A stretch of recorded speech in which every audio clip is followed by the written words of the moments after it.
Bonjour à tous et à toutes, j'espère que vous allez bien. Aujourd'hui, on s'intéresse à un aspect méconnu de l'influence de l'Égypte. Ce pays n'occupe que 5 planches, des cigares du pharaon, assez pour qu'Hergé évoque le plus célèbre de ses rois.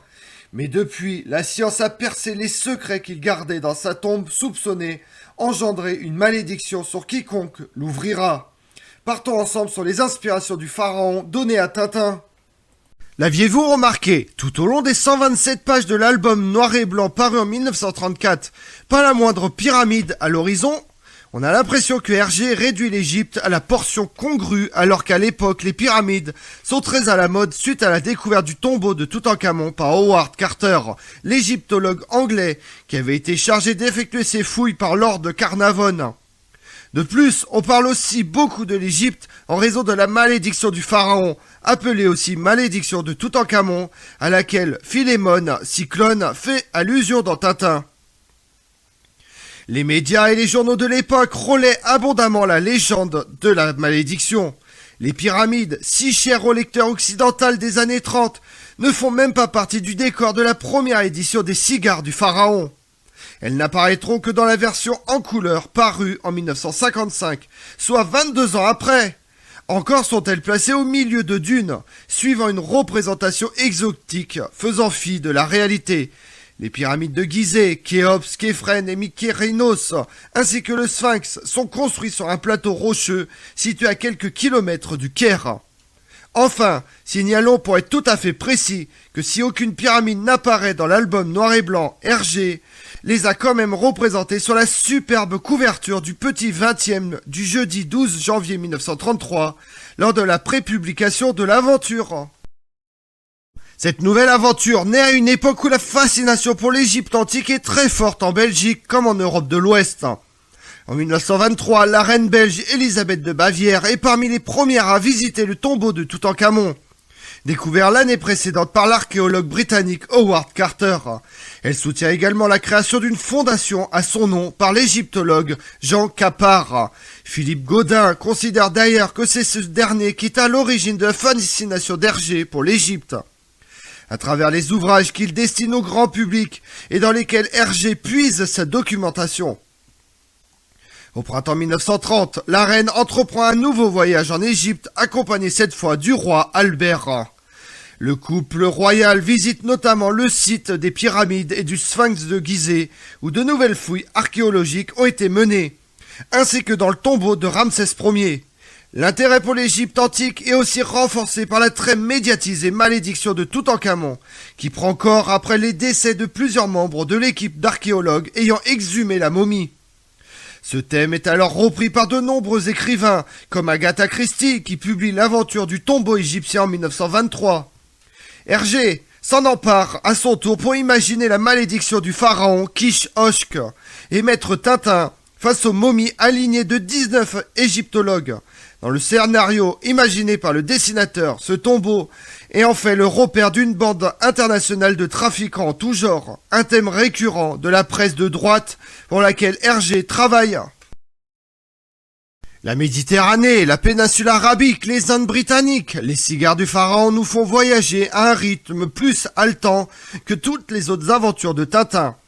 Pourtant, l'étape égyptienne est essentielle. Elle n'occupe que 5 des 62 planches de l'album, mais elle lui donne sa couleur. Surtout, elle permet à Hergé d'évoquer un contexte alors très porteur, l'exhumation du tombeau de Toutankhamon par Howard Carter en novembre 1922. 10 ans pile avant que l'auteur n'entreprenne la 4e aventure de son héros. Certes, les mausolées que visite Tintin se trouvent près du Caire, alors que Toutankhamon repose à 700 km plus au sud, non loin de Luxor.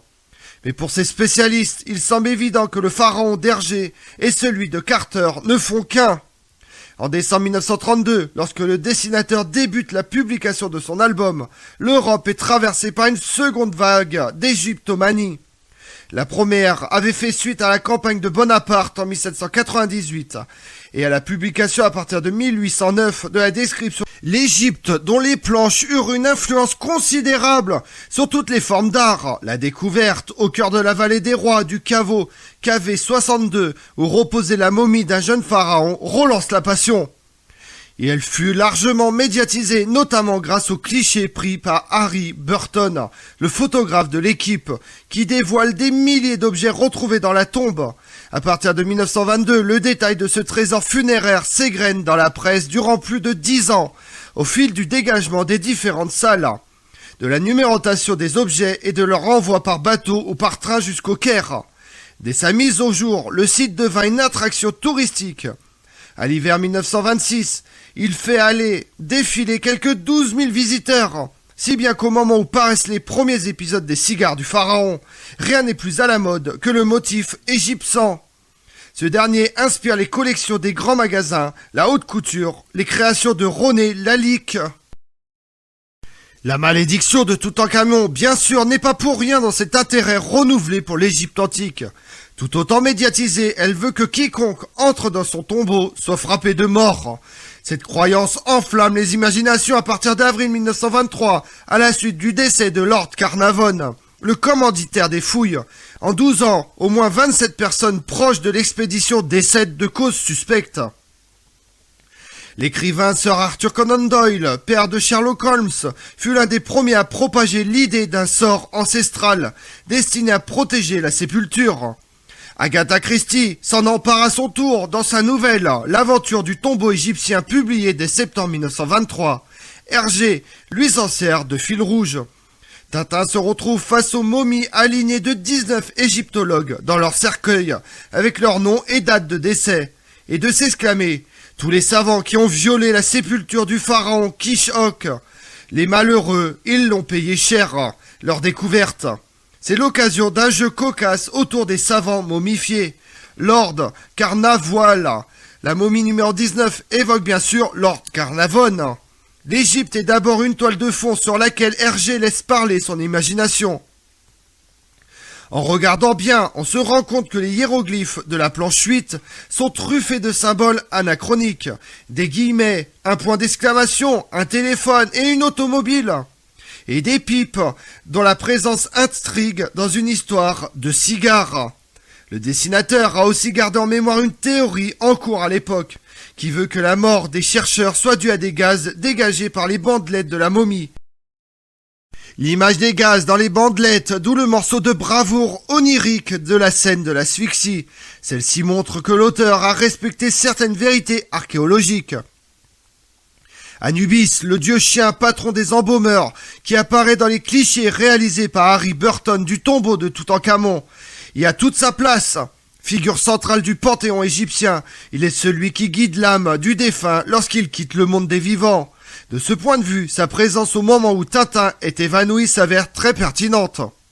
Dans ce même épisode, la posture assise de Dupont et celle de son acolyte debout en tenant une allumette forment une fidèle reproduction d'une scène qui figure sur le dossier du trône doré retrouvé dans la tombe de Toutankhamon. Dupont est à la place du pharaon et Dupont est celle de son épouse Ankhesenamun. Quant à l'idée de momifier Milou, il n'y a rien de farfelu dedans. On embaumait bien les animaux. Nous pouvons observer plusieurs momies de chiens au Louvre, dont une que les gardiens surnomment affectueusement Milou. En revanche, l'alignement des sarcophages en position debout, comme on le voit dans l'album, est tout à fait incongru. Mais ce qui est drôle, c'est que le Louvre a créé une scénographie qui s'en inspire, ainsi comme dans Tintin. Nous avons une très belle salle avec sa haie de sarcophages. La fiction influence parfois la réalité. Comme on l'a vu, si l'escale égyptienne ne représente que 5 des 62 planches de l'album final, elle occupe néanmoins une place centrale et Hergé effectue un minutieux travail de recherche pour s'approcher du plus grand réalisme. D'abord, entre le moment où Tintin s'évade du paquebot à bord d'une felouque et la découverte de la tombe mystérieuse de Kishok, le dessinateur représente plusieurs lieux connus. Je vous remercie d'avoir suivi cette vidéo en ma compagnie. Si vous voulez connaître mes autres vidéos, retrouvez-moi chaque matin à partir de 6h45 sur ma chaîne YouTube Tout sur l'Histoire avec Damien, mais également sur les réseaux sociaux, Twitter et Instagram, Histoire Damien. Et pensez à liker, commenter et vous abonner. Je vous remercie à tous.